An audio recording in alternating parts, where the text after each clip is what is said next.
पहलवान, तीनों जो मेजर चंक एक हरियाणा का, जो हर घर से एक एक व्यक्ति आता है, ये किसान, जवान। आपको रोक रहा हूं आशीष भाई, एक सेकंड रुकिएगा जरा। कांग्रेस पार्टी के लिए हरियाणा से देखिए कितनी अच्छी खबर आ रही है। 82 में से 66 सीटों पर आप आगे चल रहे हैं।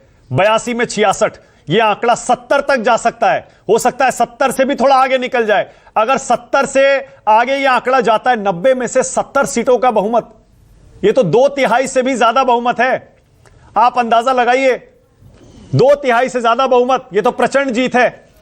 इतनी बड़ी जीत राजीव, इतनी बड़ी जीत दिल्ली की छोड़ दीजिए, या फिर गुजरात और मध्य प्रदेश की बीजेपी की छोड़ दीजिए, इतनी बड़ी जीत किसी और राज्य में कम से कम कांग्रेस पार्टी की नहीं हुई है, आप अगर प्रतिशत के हिसाब से देखें तो। कर्नाटक में भी अच्छी जीत उन्हें मिली थी, कर्नाटक में भी अच्छी मिली थी, नहीं इतनी बड़ी नहीं थी शायद। तेलंगाना में भी वो अच्छी जीत के साथ आए थे।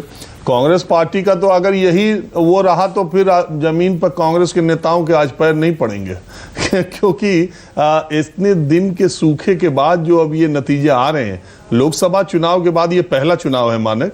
और सबसे बड़ी बात क्या है कि रीजनल पॉलिटिकल पार्टीज के जो नेता थे वो हमेशा इस बात पर जोर देते हैं, चाहे वो अरविंद केजरीवाल हो, चाहे ममता बनर्जी हो, अखिलेश यादव हो, जितने नेता हैं, वो जो इंडिया ब्लॉक में है, वो इस बात पर हमेशा जोर देते हैं कि कांग्रेस पार्टी बीजेपी से लड़ने में कामयाब नहीं होती है, और जब भी बीजेपी और कांग्रेस का आमने सामने मुकाबला होता है तो कांग्रेस कमजोर पड़ जाती है। तेलंगाना, कर्नाटक के बाद अब हरियाणा में, और लोकसभा चुनाव के नतीजों के बाद अगर हरियाणा में इस तरह की जीत कांग्रेस को मिलेगी तो निश्चित तौर पर कांग्रेस रीजनल पॉलिटिकल पार्टीज के साथ बहुत मजबूती के साथ अब बात करेगी, और महाराष्ट्र पर इसका इंपैक्ट तुरंत दिखाई देगा। बिल्कुल सही है। अब देखिए 68 हो गया है कांग्रेस का आंकड़ा, हरियाणा में 84 सीटों के रुझान है हमारे पास। बीजेपी सिर्फ 13 सीटें, सिर्फ 13। पिछले चुनाव में बीजेपी ने जीती थी 40, याद करिए।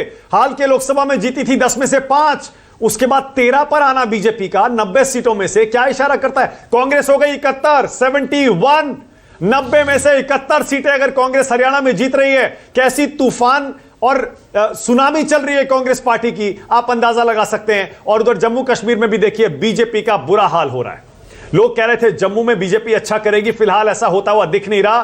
30 और 25 सीटों के साथ एनसी और कांग्रेस सरकार बनाने की रेस में बहुत आगे निकल रहे हैं। शुरुआती रुझानों में 46 होता है बहुमत का आंकड़ा 90 में से। ऐसे में अगर 55 सीटों पर एनसी और कांग्रेस जम्मू कश्मीर में आगे हैं तो फिर बीजेपी कहीं टक्कर में नहीं है। अगर 5 विधायक मनोनीत कर भी लेते हैं एलजी, और बहुमत का आंकड़ा जम्मू कश्मीर में 48 भी हो जाता है, तब भी 55 सीटों के साथ एनसी और कांग्रेस को टक्कर देने वाला जम्मू कश्मीर में कोई नहीं दिखता। लेकिन ये कांग्रेस पार्टी का 71 सीटों पे जाना, संजीव, ये तो सुनामी है। देखिए लोकसभा चुनाव में भी जब 5 सीटें आई थी तो उसमें 11% वोट नीचे गया था।